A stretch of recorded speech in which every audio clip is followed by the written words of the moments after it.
बेळणे खुर्द खालचीवाडी येथे श्रीमती रुपाली राजाराम गिरकर यांच्या भातशेतीचे गवारेड्यांच्या कळपाने मोठ्या प्रमाणावर नुकसान केले आहे.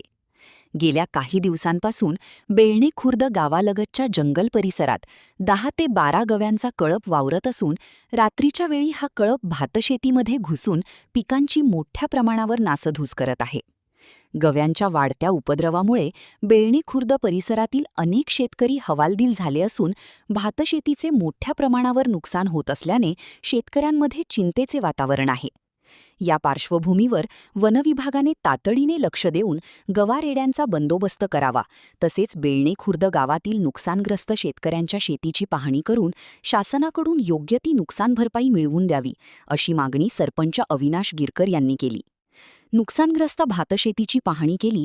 यावेळी सरपंच अविनाश राजाराम गिरकर, उपसरपंच पंढरीनाथ चाळकी, पोलीस पाटील राजेंद्र चाळकी, ग्रामपंचायत सदस्य राजा चाळकी, सत्यवान चाळकी, लऊ चाळकी, प्रकाश चाळकी, प्रभाकर चाळकी तसेच इतर शेतकरी व ग्रामस्थ उपस्थित होते. नमस्कार, मी अविनाश गिरकर, बेळणे सरपंच. आज माझ्यासोबत ग्रामस्थ आहेत. आम्ही आज या शेतीच्या बांधावरती उभे आहोत आणि त्याचं कारण देखील तसंच आहे.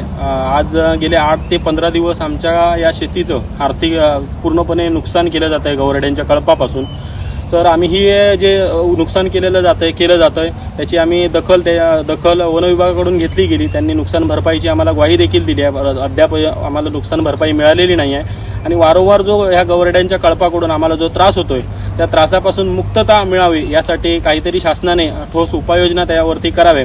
आणि जे आमचं जे आर्थिक नुकसान झालं आहे, आमची जी कुटुंब आहेत, आमच्या गावातील जी कुटुंब आहेत, त्या कुटुंबाची पूर्णपणे उदरनिर्वाह या भात शेतीवरती असतो आणि भात शेतीवरती उदरनिर्वाह असल्यामुळे जर शेतीचं नुकसान झालं तर उद्या आम्ही खाणार काय? भविष्यात खरोखर हा एक मोठा प्रश्न भेडसावणारा प्रश्न आहे आपल्या सिंधुदुर्ग जिल्ह्यासाठी. कारण आजूबाजूच्या 10 गावांमध्ये देखील ह्या गवरेड्यांचा त्रास आहे. तर माझी अशीच विनंती आहे, वनविभागाला विनंती आहे, शासनाला विनंती आहे की लवकरात लवकर ह्याच्यावरती काहीतरी उपाययोजना करावी. वाढती जी त्यांची संख्या आहे ती संख्या वाढती आपण जर पाहता येणाऱ्या भविष्यात हा एक मोठा प्रश्न तयार होणार आहे आणि तो कुठेतरी थांबावा. त्यासाठी शासनाने काहीतरी उपाययोजना करावी ही विनंती करतो.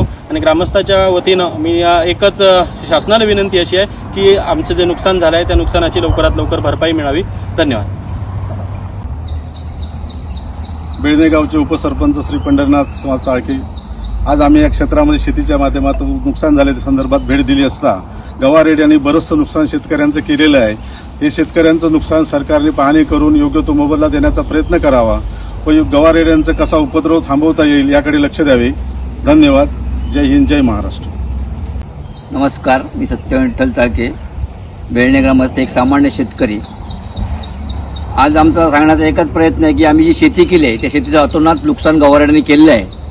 तरी सरकारने यावर ठोस उपाययोजना करावी जेणेकरून आमची पुढील शेती वाचेल आणि जे आजपर्यंत शेतीचं नुकसान झालेलं आहे ते सर्वतोपरी आपण आर्थिकदृष्ट्या भरपाई करून द्यावी ही नम्रतेची विनंती आहे. आम्ही सर्व ग्रामस्थ, पोलीस पाटील, सरपंच, उपसरपंच हे सर्व आमच्या मदतीला धावून आले आणि आम्ही सर्व पाहणी करून आज केली आहे. तरी आम्हाला लवकरात लवकरची भरपाई मिळावी. ताज्या अपडेट्स आणि ताज्या बातम्यांसाठी आजच सबस्क्राईब करा आपला Sindhudurg digital news channel. Like करा, शेअर करा, कमेंट करा आणि महत्त्वाचं म्हणजे बेल आयकॉनला क्लिक करायला विसरू नका.